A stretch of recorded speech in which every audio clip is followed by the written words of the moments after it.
Hey there, I'm Jess Weber, and welcome back to Big Ideas Made Simple, the show that connects fast thinking, high capacity people with ideas that actually move the needle so you can stop overthinking and start building the life you're capable of. Today, I wanted to talk about the difference between managing tasks and managing people, and why most people don't realize which one they're actually doing in the moment. This idea came out of a memory that I hadn't thought about in years, and it surfaced during a random call with somebody that I was playing catch up with and hadn't talked to in ages. And the conversation deviated to bad bosses and previous work experiences. And I was telling her a story that I used to tell back in the day when it was happening.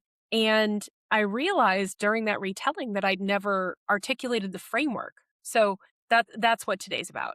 This all begins with two men.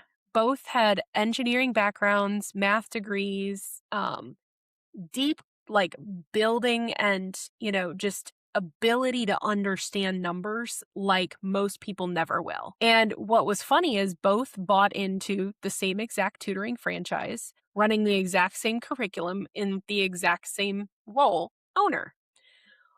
One of them built something that was so incredible that I would still work for him if I lived in that city today. The other, I wanted to mail anonymously a annotated, highlighted copy of a leadership book with sticky notes that just said, "You need this." So, same system, same curriculum, same me, wildly different experiences with these individuals. And by the end of the episode, you're going to know exactly which one you would rather work for, but more importantly, which one you might be. So we'll go back to where it started. Before I was a speaker, podcast host, coach, I worked in education and specifically math, both in schools and in a tutoring franchise where there is a standard of curriculum, same material, same brand promise, no matter where or what city you're in. And I worked in that franchise under three different ownership groups over the years, which meant that I got a front row seat to something that most people never get to see. The exact same system run by different people producing completely different results and wildly different experiences for the people who are working inside of that ecosystem. And here's what I believed then, and I still believe now. The curriculum is incredible. I mean, like, it's really good, so much so that my child will end up there potentially in the future. But it's curriculum that still needs a human being who knows how to understand children and learning and not just be a great facilitator of an assessment. If a high school student walked in, I wasn't going to sit them down and ask them to prove to me that they could count by twos before working up through every grade level in order because that's the default sequence.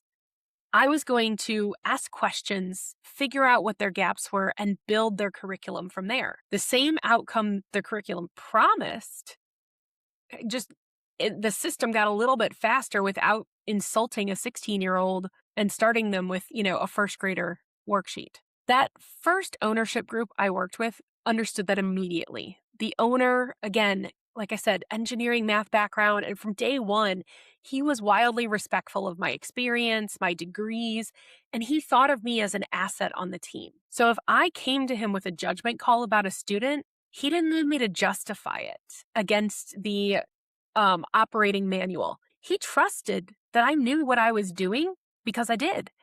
And he let me eventually help him run team meetings, not to cover content, but actually to help the instructors learn how to better work with the students, to create a better experience instead of just executing lesson plan after lesson plan. The other ownership group was completely opposite in pretty much every way that mattered. And this is the part that I still hold on to probably a little bit too tightly. That was the group that I came into established offices in and helped them actually launch a brand new location from the ground up. I built the whole thing. I exceeded the standard expectations from the franchise parent company. So it worked, and it worked well enough that my discernment-based approach actually proved better than anything else. And so I kept pushing to bring more of that perspective and judgment into how the rest of these centers and locations ran. But the thing that I kept running into was a very tiny, short little brick wall. She was the director who had been brought on before me, and in their eyes, she could do no wrong. So every person that came before me or after me, it didn't matter, they all got measured against her. This tiny little, like, 5'2" brick wall, not kidding. And it wasn't against the results that she produced, it was actually against her. Her beliefs, her mindset, her character. If you did something the way she did it, then you were golden. But if you didn't defer to her exact method and specifications, no matter how well your version worked, you were forced out. And I watched it happen to the person who was brought in before me. I watched it happen to me. I watched it happen to people that I had personally brought in and trained after I left. Same industry, same curriculum, same brand, completely different environment, built entirely by how much the person at the top trusted and built the team underneath them. And so I was in those franchises for years trying to grow things. I had the proven model given to me first by the other owners as well as the franchise parent company, and it worked so well with that brand new location. And I kept trying to bring my approach, bring my discernment further into the system that wanted zero deviations ever from the way that they started their first location. And it frustrated me because I was directly told to stop thinking, stop iterating, stop being creative. And it got to the point where there was no common ground because there wasn't a version of growth that they were actually willing to let happen if it meant trusting anybody else's judgment over their existing brick wall. So we parted ways, not because I had failed at anything other than being a clone of their original hire. I literally launched and proved success and kept trying to make things better, but better wasn't the point. For them, sameness was the point. And here's what I think I forgot to mention the first time that I told this story recently. It actually frustrated me so much watching this franchise that could have been thriving and impacting more kids in the area if it were under different ownership, that I actually developed this little dream where if I had the money and the bandwidth, I would go buy out the ownership group that frustrated me so that I could run that center system the way that I knew how. Not because I wanted to own a tutoring franchise, not because I wanted to be in the world of math. My undergrad degree was history, also totally different deviation, but I could not stand watching an incredible curriculum and an opportunity to help kids not hate math get smaller than it needed to be over and over again because the person running it couldn't trust anybody else's version but their own. That's not bitterness in at least the standard sense. If it were just bitterness, I believe that by now I would have let it go. But it's part of, again, my mission with a little bit of edge to it. It's a little spite, a whole lot of impact running on the same fuel. And so here's where this gets interesting because a few years after that, I was introduced to the book Multipliers by Liz Wiseman. And not very far in, maybe 30, 40 pages, I started thinking about that experience with that second ownership group so much so that while I'm reading this thing, I wanted to annotate the heck out of it and mail it to them and be like, here's the sticky note. This is the place that you need to grow. This is the place that you failed. This is where you hurt your people. This is where you limited yourself. And I felt so, mm, and I think all of that came because Wiseman spent so many years researching what separates leaders who make the people around them smarter, more capable, versus the leaders who shrink everything they touch. And so her entire book is this premise of the first group being multipliers and the second group being diminishers. And the whole thing that's so wild about it is that the diminishers have no idea that that's what they are. They think they're being thorough or they're protecting quality, or they believe that they are the glue that holds everything together and they're the only reason that the system works. And so what they're actually doing is taking somebody else's ownership and quietly handing it back to themselves, one small correction, micromanagement at a time, until the person then stops making an effort. They stop thinking for themselves, because why bother when their creativity and their brain power is just going to be overridden anyways? And so the thing that I really was surprised by when I was reading this the first time is Wiseman's research found that teams led by multipliers were operating at capacity or very close to it. Teams led by diminishers were accessing less than 50% of what the same people were actually capable of. So literally, same talent, same skills. The only differentiator was the leader. The difference wasn't the people. It was whether the person above them trusted what they could do. And that is why these two experiences, these two ownership groups, popped into my head so vividly during the read, because it wasn't about managing the curriculum. It was about the experience and the people. And so that second group that frustrated me so much, they were literally managing a comparison. Every new hire got measured against one identity, one person, one operating style. And the second that you refused to be a copy of her, you became a problem to be corrected instead of a person to be trusted, no matter how good your results were. And this is why I think this makes this useful, not just a funny story, because it's not about the franchises. It's not about the bad bosses. It is about a filter that you can run on literally any relationship where one person has authority over another, whether it's a boss and an employee, a parent and a kid, or, how you're leading people in any experience.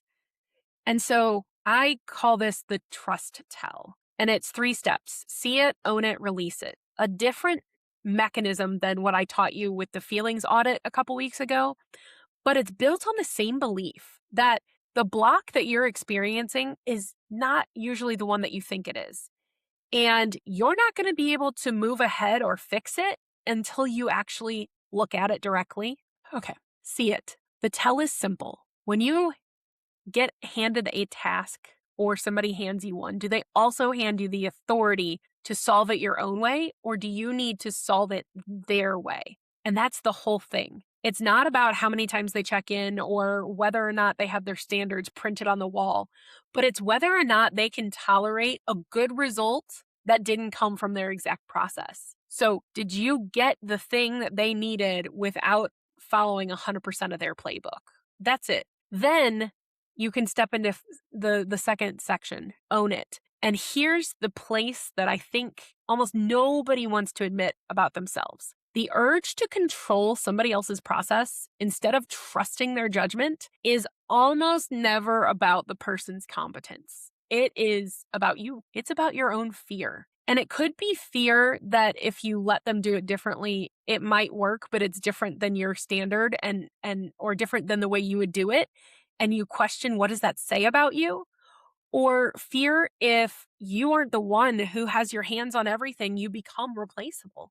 Fear that a deviation is a crack in a dam that you're not going to be able to catch. Rigidity isn't value. It's a symptom. And the tighter that somebody holds on to something, especially an exact process, the less sure they usually are that the outcome would survive without it or them. And that's where it gets uncomfortable, y'all, because I want you to run this test both directions. Think about somebody who has authority over you right now, and think about if they are managing the task or managing you. But then also, in the flip side, think about the people that you have authority over. Is it your team, your kids, a business partner, a virtual assistant? I don't care. And ask the same question about yourself. Because the frustrating truth of it is, most of us have been on both sides of this exact fear. We hate when it's done to us, and yet we turn around and do it to others when we're scared. So I want to challenge you today. Release it. This is the part that actually can change something. If you're on the receiving end of working with a diminisher, you're not going to fix them. Wiseman's research is so clear that most of this is unconscious, meaning that you can't argue someone out of a fear that they don't know that they have. But what you can do is get out from under it. And that's what I did by finding a different environment that actually wants my judgment instead of my obedience. But I know that today, not everybody can leave the second that they see the problem. So if you are stuck with a diminisher right now and you're not in a position to change your environment, to walk away, here's something that I think can help you. Instead of asking what they want you to do, ask what the finished result needs to look like. What is their definition of done, and get them to say it out loud? Then go build it your own way, but bring it back to them in the casing that they were looking for. Their reaction to that single exchange is going to tell you more than you probably realize. If they let the outcome stand, even though the path is different, you found a crack of trust that you can actually build off of. But if they still can't let go and they want every detail, then you haven't fixed it. You've actually gotten real data on whether or not it's worth you staying. And on the flip side, if you're the one doing the diminishing, the release here is even simpler, even though it's probably a harder swallow. Stop managing the person. Start managing the definition of done. Tell somebody what the outcome needs to be and then let go of the path that they take to get there. That's it. If you can transition from managing a person to managing a task, give them a pen and let them go and don't pay attention to their handwriting, it is going to feel so different for you. And that's why I keep going back to these two gentlemen, these two owners, same background, same industry, same opportunity, same role for me. One ran his business by trusting people he hired to be as good as their part of the job as he was at his. The other one ran his business by trying to clone a person and lost every other talented person who came after her. No matter how good they were, no matter how much they proved, no matter how many results they got, because they weren't her. And the system was never the problem. Trust was the problem.